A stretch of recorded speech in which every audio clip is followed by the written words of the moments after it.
Jennifer, everybody came to you, Gracie's friends, her sister's friends, for advice. So you were kind of like a mother to dozens of their friends, and obviously even some of their boyfriends. Oh, yeah. So tell us a little bit about that. I guess I was just open to hear what the kids had to say. And I think as a parent, it's really important to know what's going on in your kids' lives and be a part of your kids' lives. And that means having relationships with all of their friends, and listening and being there for them. And I don't know that all kids have that at home.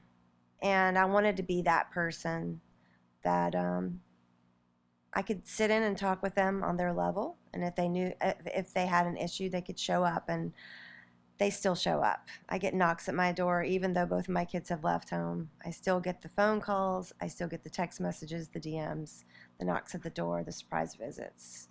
They know that I'm always there for a listening ear. Coach Jenny. Yeah. I don't know why. Obviously, because I let them know that I was safe and I was a friend and I had advice. I'm sure there are other parents that do the same, but I have a lot of them. And I consider them all my children. I treat them as such. I treat them with respect. Kids were raised to wait until the adults are done speaking to talk. So you gave them the ability to be able to talk, and you were actually told them that they could listen, or you would listen to them, and that, like, kids usually don't get that because they're told to just be quiet. So you, like, matched their level and talked to them like they weren't a child anymore.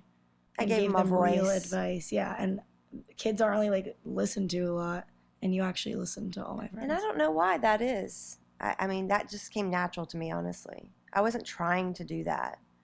I was trying to be an active part of my kids' lives, because I take being a parent very seriously. And if you want to parent seriously, that means you know what's happening in your kids' lives. That means you know their friends, you know all the people in their grade, you know what's happening behind the scenes. And you have to ask questions, and you have to be proactive. You have to show up and have those conversations with those kids. And I guess I did it. I started out as a defensive mom, making sure my kids were safe. But what happened was going undercover and asking these kids their stories and finding out what was going on. I ended up getting embedded in their lives, and they became my children. And that was just kind of, it unfolded in a way. And then Gracie would tell them, oh, you should talk to my mom. Well, I wasn't very good at helping those people back then, because I'd never been in a relationship before. And they would ask me for advice. I'd be like, I don't know. I've never done this before. My mom works for a relationships coach. You should talk to her. Life coach. Life coach. Well, most of their issues were relationships. Well, and some of them were life. Relationships. I had a couple of them move in with me through the years because of life and home situations, for sure. But for the most part, I would say it was relationships. And that definitely, honestly, came from working with Corey. I mean, 100%. Yeah. You know. If you're surrounded by it every day and listening to it every day. How to Be a 3% Man, Mastering Yourself, the Quotes from Ruminations. I mean, these are valuable books with a lot of content. And it's not only Corey's life experience in these books, but it's also all of the comments that I've seen his YouTubers comment through the years. And it's all of the letters that have been written in from his followers, and all of the videos he's done to respond to them. I mean, in 6 years or however long I've worked for you, I've learned a lot from what you talk about, but also what from these people have gone through. And there's been so many scenarios that these guys have gone through. Guys, for the most part, some women. But I guess I just put all that in my pocket, and I took it with me in my journey, and I try to help Put it in your pocket? I try to help these kids, you know, as best I can. And I hope that I told my kids that pay it forward. You're going to do the same. Every time they say, thanks, Mom, you're a great mom, I say, you're going to do the same thing for your kids. You have to. You will. You always want to make the next generation better. You know? I'm going to be the mom that is telling my kid that the boyfriend's no good for them like a year before they realize. You're going to see the red flags. Oh, yeah. Yeah, I always told my kids, in my house, we have thick skin. We have tough feet. We have thick skin. And I'm going to throw out criticism, and I don't want to hear any complaints.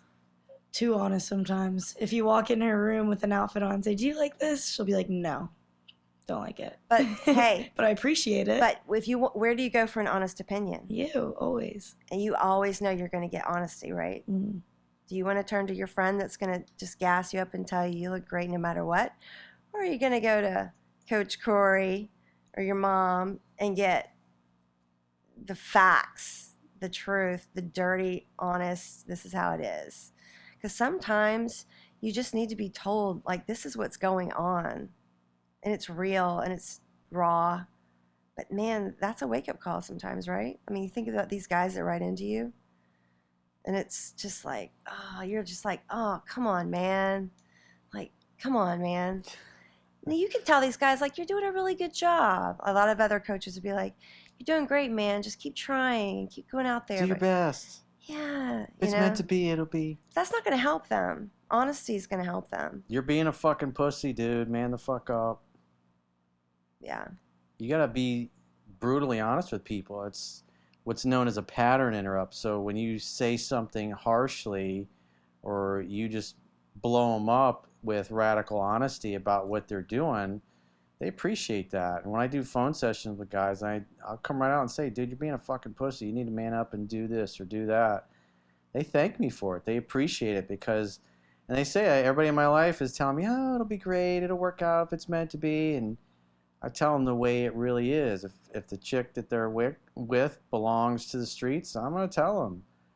And they appreciate that honest opinion because then they can see what they're dealing with and then make an informed decision that's right for them. That's going to help them. Yeah. Yeah.